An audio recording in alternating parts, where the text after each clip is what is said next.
Bien, pues de acuerdo a lo planteado en la invitación que mandé hace rato, tenemos hoy el ciclo que comienza con las virtudes teologales y comenzando con la reina, con la virtud reina del cristianismo, que es la virtud de la caridad. Voy a dar la definición teológica y luego vamos a comenzar a desarrollar el tema un poco a lo Cantinflas, explicando lo que no es la virtud de la caridad, porque existen varias actitudes, varios malos hábitos que parecen buenos, que pueden ser fácilmente confundidos con la caridad. Entonces, para curarnos en salud, para evitar errores de juicio, de interpretación, de conducta, de estimación, pero sobre todo de acción comprometida con la caridad, vamos a aclarar lo que no lo es, aunque lo pudiera parecer. Comenzando entonces con su definición. Fuente: el Catecismo de la Iglesia Católica, extraído de catholic.net. Cualquiera lo puede consultar. La caridad, virtud reina del cristianismo, es la virtud sobrenatural por la que amamos a Dios sobre todas las cosas y a nuestro prójimo como a nosotros mismos, pero por amor a Dios. Aquí es donde, dicho de manera vulgar, la puerca torció el rabo, porque cuando se ama al prójimo de modo no sobrenatural o por motivos que no tienen que ver con el amor a Dios, entonces no podemos hablar de auténtica caridad, sino de caricaturas de caridad, de cosas que parecen caridad, pero que no lo son. Voy a comenzar por referirme a algo que se llama, en psicología, se llama buenismo, proveniente de la palabra bueno o de la palabra bondad. El buenismo es una costumbre demasiado extendida en la sociedad posmoderna. ¿Y en qué consiste? Consiste prácticamente en aprobar cualquier conducta, por perversa, por malvada, por pecaminosa o por errónea que ésta sea. El nombre de no juzgar. El buenismo es una derivación de aquella frase evangélica de no juzguéis para no ser juzgados. Pero el buenismo no toma en cuenta que una cosa muy diferente a otra es describir la acción como ella es, y otra muy distinta es juzgar el fuero interno de las personas. En la caridad no se juzga el fuero interno de las personas, pero se tiene todo el derecho para opinar sobre sus acciones, para opinar sobre la bondad o maldad de ellas. Les voy a poner un ejemplo que a mí me dio mucho coraje. El domingo, en una iglesia de Sevilla, España, en una de las principales iglesias de Sevilla, se treparon pues no a la sacristía, ¿cómo se llama? A donde está el altar. Presbiterio. ¿Al qué? Presbiterio. Al presbiterio, correcto. Se brincaron al presbiterio, se pusieron detrás del presbiterio y cada uno portaba una letra enorme. Y esta letra, junto a las demás, formaba un recado que decía: somos iglesia. y las últimas letras decían LGTBI. Somos iglesia. Pues no. Los LGTBI militantes no son iglesia, ni forman parte de la iglesia, porque están excomulgados por sus prácticas sodomíticas, por sus prácticas aberrantes, por su apertura o su práctica al aborto. Bien claro fue Benedicto XVI. Es más, ¿no se refirió Benedicto XVI recientemente? Bueno, un poco antes de morir. ¿No se refirió él a... Fíjense qué interesante. No se refirió él tanto al practicante del aborto, sino que su exégesis fue más allá, mucho más allá. Su exégesis fue así. Está privado del derecho a acceder a los sacramentos de la Eucaristía, al sacramento de la Eucaristía, toda persona que vote, toda persona que dé su voto a un candidato partidario del aborto. Obviamente, pues está incluido el candidato partidario del aborto, su equipo, sus colaboradores, sus patrocinadores, sus promotores. Pero qué curioso que Benedicto XVI incluye principalmente en su exégesis contundente sobre el tema a los que le dan su voto. Y de manera muy clara les dice, ustedes no tienen derecho a comulgar. Vayan, confiésense, cambien la intención de su voto cuando tengan que hacerlo, cuando proceda a hacerse, según las, las legislaciones correspondientes a cada país, y cuando se abstengan de votar o le den su voto a un candidato no abortista, recuperarán su derecho a comulgar, no antes. Y luego los buenistas se le tiraron a la yugular a Benedicto. Y le dijeron, ¿cómo es posible? Eres cruel, eres un tanque Panzer alemán, no tienes misericordia, no conoces el fuero interno de las personas. Benedicto contestó, no lo conozco ni lo juzgo. Estoy diciendo que aquel que actúa de determinada manera, ¿sí? No estoy diciendo aquel que siente o aquel que piensa. Estoy diciendo que aquel que actúa. ¿Por qué? Porque la ética cristiana, la moral cristiana, censura los actos y los califica como apropiados o inapropiados para alcanzar el fin último. Por eso la ética es la ciencia que determina la bondad o maldad de los actos humanos libres en función de su último fin. Y en función del último fin, evidentemente, el que practique el aborto o el que favorece con su voto a un abortista no está actuando en favor de su último fin, porque está actuando contra el derecho fundamental, que es el derecho a la vida. Si tú niegas el derecho a la vida, ¿cuál otro derecho puedes defender?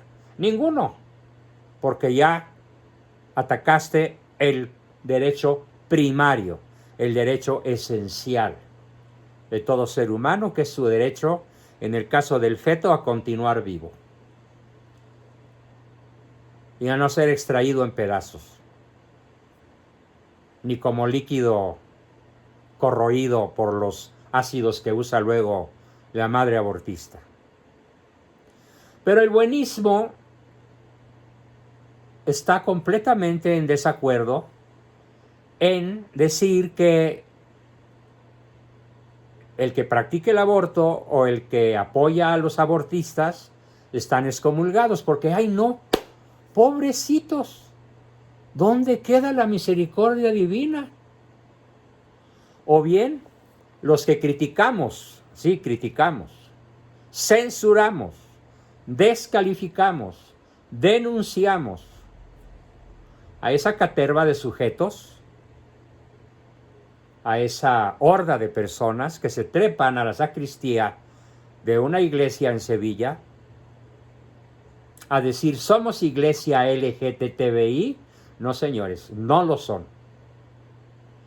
Enójese quien se enojare, no son iglesia, son contra iglesia.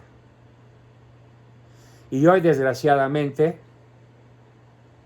los buenistas incluso están metidos en la redacción del sínodo alemán. Hay un tal señor Furter, miembro del sínodo alemán, que ayer renunció como miembro del sínodo. Pero fíjense qué cosa más patética y divertida a la vez, la que fue su motivo de renuncia. Lo escribió, prácticamente me lo aprendí de memoria. Dijo, he llegado a la conclusión de que la interpretación de las reglas morales de la Iglesia Católica tradicional cada vez son más inadecuadas con relación a lo que es mi propio juicio moral. O sea, un solo sujeto se atreve a contradecir 2000 años de ética. Bueno, ¿qué 2000? Miles, desde la creación del hombre. Por no decir millones. Y se erige él solito como artífice de una moral más congruente. ¿Con qué? Con mi manera de concebir las acciones morales. Y por eso renuncio al sínodo, porque el sínodo no está actuando conforme a mi concepción de la moral. De veras, no sé si aplaudir, reírme o mandarle unos huevazos vía DHL, una caja de huevos podrida, ¿no? Entonces, es verdaderamente asombroso cómo el buenismo puede producir estos excesos. O por ejemplo, el caso de una familia, es un caso real, bueno, yo lo he vivido varias veces, tanto en carne propia como en hermanos, amigos, pacientes, vecinos. Cuando una persona abandona a su legítimo cónyuge y se arrejunta, por utilizar la palabra ranchera, con alguien que no es su esposa, con alguien que no es su marido. Y me he visto en la penosa necesidad de decirle, nomás no me la traigas a mi casa. Tú solito eres bienvenido. Pero no me traigas a tu pareja falsa, porque no serás bienvenido. ¿Y por qué no serás bienvenido? Porque no quiero que les des mal ejemplo a mis hijos o a mis nietos, porque no quiero convalidar como buena una acción que de suyo es motivo de excomunión, porque vives en pecado.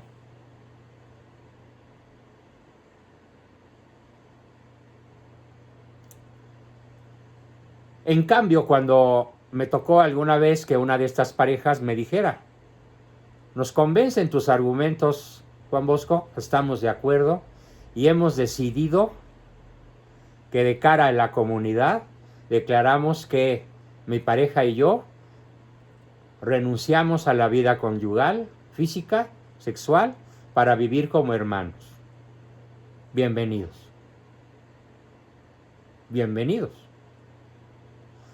Porque además ellos lo proclaman, lo dan a conocer y lo platican. Bienvenidos. Cuando las personas de la secta buenista se enfrentan a un hecho así, ¿cómo reaccionan? Ay, no, pobrecito. Ay, no, que venga. Ay, no, ¿quién soy yo para juzgarlo? Cuando al Papa Francisco, un buenista de antología, le preguntan, recién empezado su pontificado, ¿qué opina usted de los homosexuales? Contestó, en la cúpula del buenismo. ¿quién soy yo para juzgarlos? Pues usted es, don Francisco, primero, el príncipe, el vicario de la Iglesia de Cristo en la tierra, su legítimo representante, y tiene usted todo el derecho de decir: toda acción sexual contra la ley natural es pecado mortal. Y mientras no haya rectificación y arrepentimiento, las personas que practican la homosexualidad están excomulgadas. Pero como es el campeón de la buenicería, por así llamarla, el campeón de los buenistas, salió con que, ¿y quién soy yo para juzgarlos? Y a lo largo de su pontificado así ha sido. Acaba de decir otra de antología. Una chica abortista le preguntó en el programa Amén, celebrado, hecho por Disney, que fue una trampa de la que no supo salir, le preguntaron: ¿y qué opina usted de las mujeres abortistas feministas? Y dijo: yo me quedo con el término mujer porque soy más partidario de los sustantivos que de los adjetivos. ¿Qué debió haber dicho? La verdad, y no la proclamó. ¿En honor a qué? Al buenismo. A ver, imagínense que un día llega su hijo de 18 años y le dice: papá, te quiero presentar a mi novia. Ay, hijito, qué gusto, por fin tienes novia. Sí, claro, preséntamela. Y entonces el hijito barbón de 18 años va a la puerta y le dice a su novia: pásale, Daniel, para que conozcas a mis papás. ¿Qué haría el buenista? Pues se queda callado, sienta a la mesa a la novia, convive con él, comparte, no se atreve a realizar ningún juicio ético sobre el alma en riesgo en el cual están los dos, las almas en riesgo. Alertar sobre la posible pérdida del alma a las personas que nos rodean es probablemente una de las acciones más caritativas que podamos realizar. Alertarlos: puedes perder tu alma por tu práctica homosexual, por tu práctica de las drogas recreativas, por ponerle los cuernos a tu esposa y tener una señora que no es la tuya, por abusar de los recursos que a manos llenas utilizas en tu puesto político. Cuando no alertamos al prójimo sobre la posible o evidente comisión de actos pecaminosos, ¿qué estamos haciendo? Bueno, estamos siendo buenistas y estamos haciendo una acción contra toda caridad. Es como no alertar a una persona con la que vas copiloteando.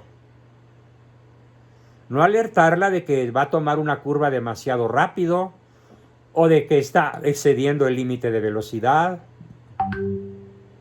No alertarla, por ejemplo, de que pues, el tanque de gasolina está casi vacío y está a pocos metros una gasolinera y la siguiente queda demasiado retirada.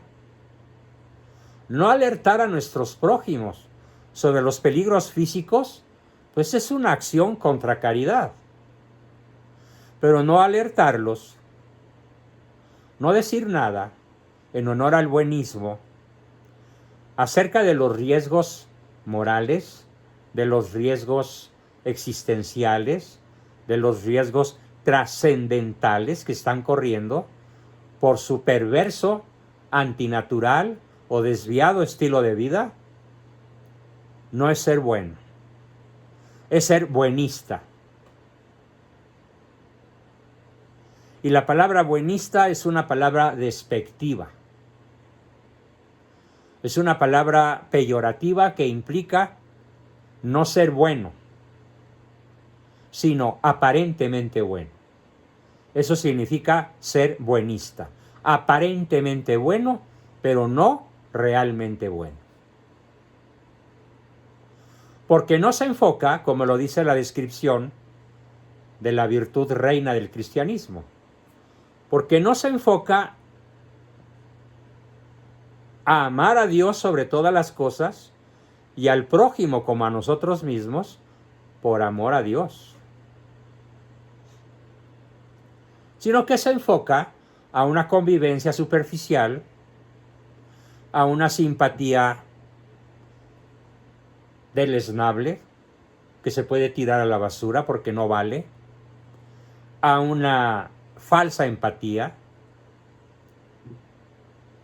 porque se confunde pues la caridad con una caricatura. El buenismo también se aplica en política. Y en México y en general en Hispanoamérica de una manera verdaderamente trágica.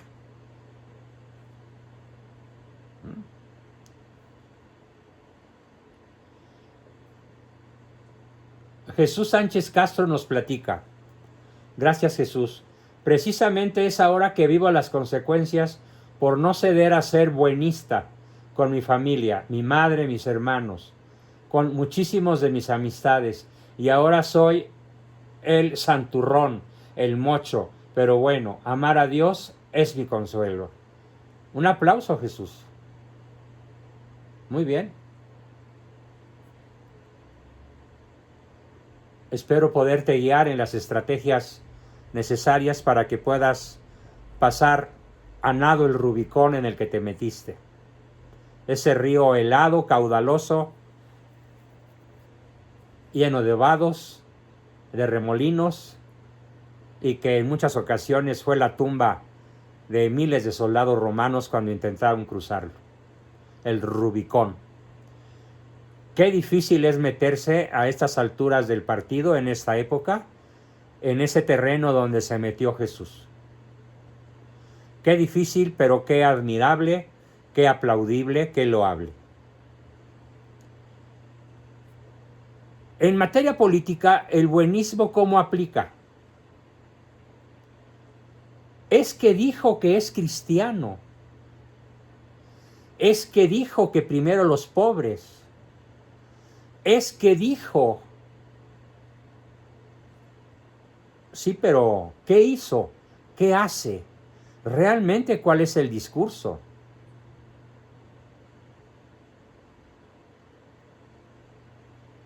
¿Cuál es el discurso de fondo?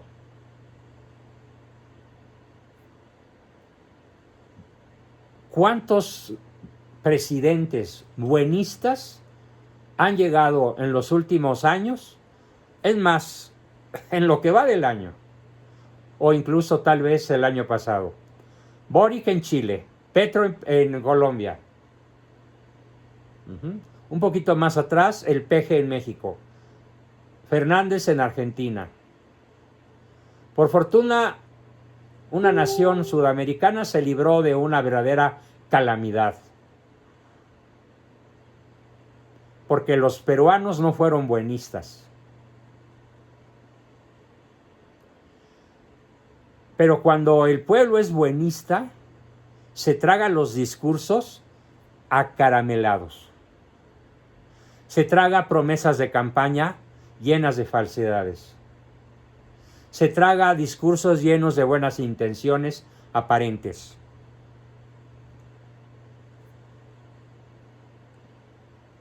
El pueblo de México fue buenista cuando dijo, bueno, démosle la oportunidad a López Obrador. ¡Qué horror! El buenismo nos llevó a la catástrofe del siglo. Si el pueblo mexicano hubiera sido crítico del personaje y no se hubiera ido con la apariencia del buenismo, hoy otro gallo nos cantara. hoy seríamos una de las principales naciones desarrolladas del planeta y tendríamos probablemente a tiro de piedra la inauguración del mejor aeropuerto del mundo. Pero no.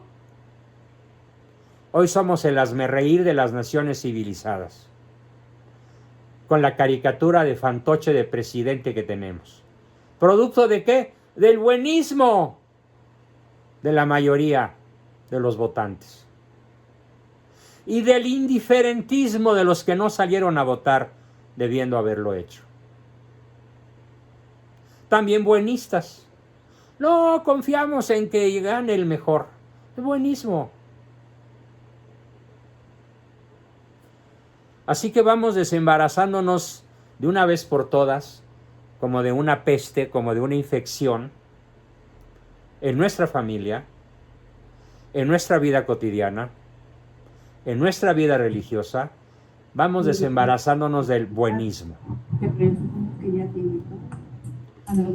para adoptar una actitud ética. Y la actitud ética es como lo enseña Benedicto XVI, aunque no Francisco I.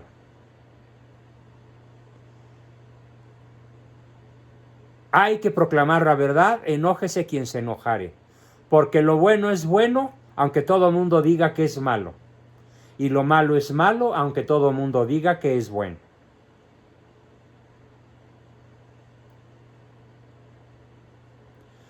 Claro, lo que no conviene hacer al proclamar la verdad es retirar el afecto a quienes están equivocados. Es probablemente de las cosas más difíciles de la caridad. Ya adentrándonos a lo que sí es la caridad. Probablemente la acción caritativa más difícil para muchísimos de los que estamos aquí es mantener las caricias, el tiempo y el reconocimiento con el marido, con la esposa, con el hijo, con el amigo, con el hermano, acerca del cual tenemos la certeza de su error moral. Porque si vamos a practicar la caridad y no el buenismo, vamos a aprendernos entonces a practicar aquella frase de Cristo: odio el pecado, pero doy la vida por el pecador. ¿Esto qué implica? Que con la hija rebelde, con la esposa infiel, con el marido borracho, la empatía está en pie. La ternura, la sonrisa, el buen trato, la amabilidad, el servicio, la gentileza, la cercanía, la incondicionalidad.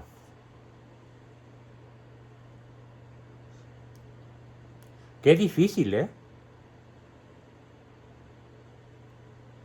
Qué difícil es mantener el amor humano, el amor sensible. Qué difícil es seguir dándole nuestras caricias, nuestro tiempo y nuestro reconocimiento al prójimo que se equivoca. Y sobre todo al prójimo que es contumaz en el error, que es necio en seguir cometiendo el error. Pero como decía la Madre Teresa, finalmente el mal es derrotado por el bien.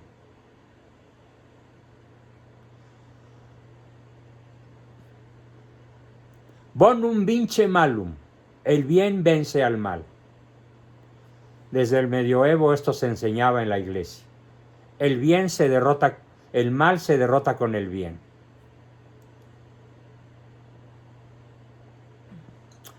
La caridad, pues, ya entrando un poco más de lleno en ella, al ser la virtud reina, es el mandamiento nuevo que Cristo nos da. Y por tanto es la base de la espiritualidad cristiana. Si presumes de ser muy espiritual, pero no practicas la caridad en términos de incondicionalidad afectiva, de continuar siendo cariñoso, afectuoso, empático, agradable, tierno, encantador, con el que se equivoca, con el que se te opone, con el que es contumaz en el error, entonces no estás practicando la caridad. Puede ser que caigas en el buenismo, puede ser que estés dando mucho tipo de caricias que no son incondicionales, sobre todo falsas o de lástima, o incluso condicionales negativas que son agresiones. Entrando en el terreno de las caricias y relacionándolas estas con la caridad, hay varias que son la contracaridad. La primera es la caricia condicional negativa, aquella que retira el amor, aquella que retira la ternura al que se equivoca. Y que por esa razón le habla feo, le grita, lo descalifica, lo llena de epítetos o de insultos. Y aunque esté describiendo una conducta incorrecta,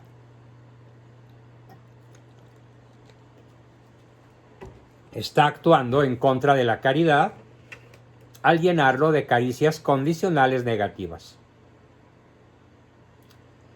También el que da caricias falsas, el que mete la aguja para sacar la hebra,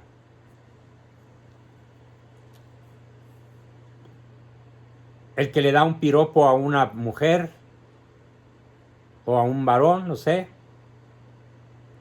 para arrancarle un beso, para arrancarle algo de dinero, un favor, un servicio, un privilegio, caricia falsa, contra caridad.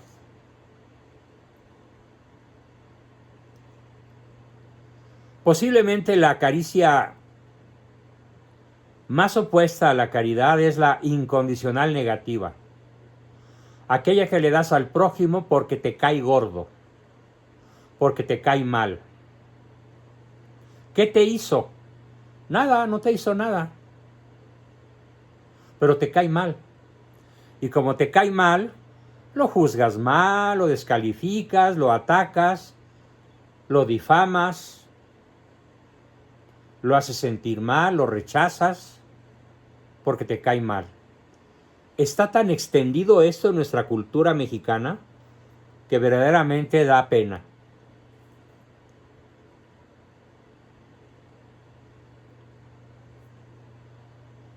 Así que la única caricia que va a ser verdaderamente una acción de caridad es la que ya conocen muchos de ustedes y que repito para aquellos de ustedes que nunca la hayan escuchado, es lo que llamamos la caricia incondicional positiva, que se le da al prójimo por ser quien es y sobre todo se le da el nombre de Dios. Y fíjense, puede ser que ese prójimo al que le doy mi tiempo, mis caricias y mi reconocimiento de manera incondicional, puede ser que me caiga mal. Porque otra cosa que se confunde con la caridad es la simpatía. No, simpatía no es caridad, caridad no es simpatía. Si bien hay que reconocer que pueden ir juntas. La caridad puede ir junto con la simpatía, pero la caridad también puede ir junto con la antipatía. La caridad puede ir junto con la empatía, pero la caridad puede ir junto con la ecpatía, que es algo así como atrás de la raya que estoy trabajando y no me involucro contigo. La ecpatía es una virtud que nos permite no involucrarnos con los problemas del prójimo, no dejarnos afectar por ellos. Y puede ser una acción caritativa incluso conmigo mismo. Me mantengo distante de tu drama. ¿Para qué? Para no hundirme. No se confunda caridad con algo que se confunde con mucha facilidad. Cambio totalmente de tema. Caridad no es salvar al prójimo de aquellas cosas de las cuales él podría salir adelante si quisiera, porque puede. Salvar al prójimo es una obra de caridad únicamente cuando el prójimo no puede, no sabe, no tiene los recursos para resolver un problema grave, un problema de salud, un problema de dinero, un problema circunstancial. Cuando verdaderamente el prójimo no tiene los recursos a su alcance, una acción de misericordia es ayudarlo. Pero atención, cuando se ayuda al prójimo para sentirse uno bueno, para pagar sentimientos de culpa, no solamente no es una acción virtuosa, sino que es una acción neurótica. Es una acción contra caridad. Así que andar de salvador con el prójimo, andar levantando fiestas caídas, andar de ajonjolí de todos los moles, dizque ayudando a los demás, suele no ser caridad.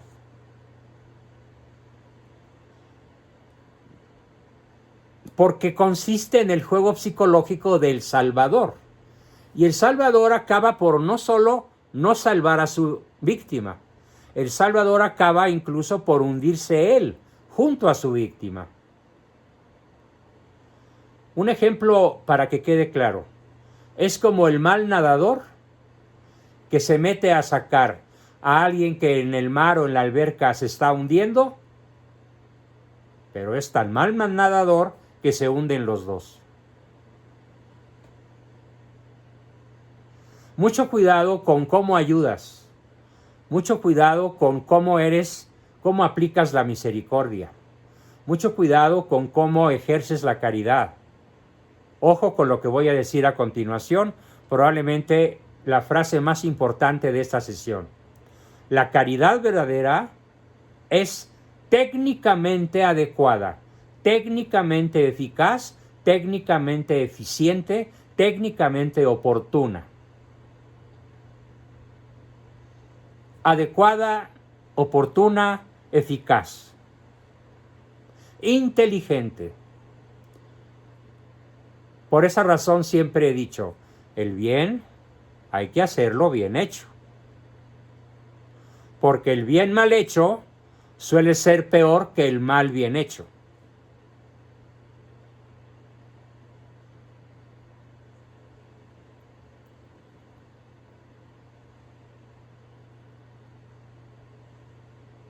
Conozco muchos casos en los que, por ejemplo, una persona metió de inquilinos en una propiedad suya a alguien a quien quería ayudar. Y luego resulta que este inquilino acaba quedándose con el bien inmueble. O acaba quedándose de tal manera que no lo puedes arrojar, no lo puedes echar, no puedes recuperar tu bien. ¿Por qué? Porque de alguna manera ya lo volvió imposible. ¿Qué fue lo que falló allí? Que la caridad no fue inteligente, que el bien no se hizo bien hecho, que el bien no se hizo de modo adecuado, eficaz y eficiente y oportuno. Se hizo de manera tonta, de manera irresponsable, de manera poco inteligente. La caridad es inteligente.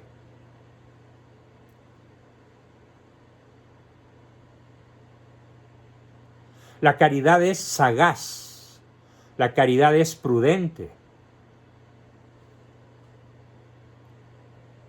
Prudente en el sentido de lo que significa ser prudente, poner los medios para lograr el fin propuesto. Porque si vas a hacer el bien por caridad, pon los bienes necesarios, los medios necesarios para que obtengas un buen resultado. La acción misericordiosa tiene que rendir un buen resultado y no perjudicarte. Cosa muy diferente a donde tu generosidad puede llevarte a decir, acepto salir perjudicado. Renuncio a este bien en aras de la expiación de mis pecados, o en aras del bien a mi familia, o en aras de X valor superior. Está correcto, es correcto. Pero eso es otra cosa. Eso es la práctica de una virtud en grado heroico. Pero es inteligente, es consciente. Te das cuenta de lo que arriesgas y tal vez estás de acuerdo en arriesgarlo y tal vez estás de acuerdo incluso en perderlo. Como cuando el santo, el confesor o el mártir están dispuestos a perder la vida por confesar a Cristo.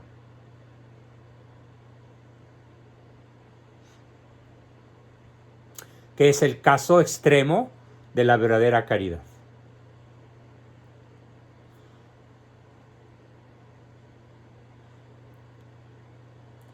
Lo más interesante de la caridad es que es la única virtud que no termina con la vida.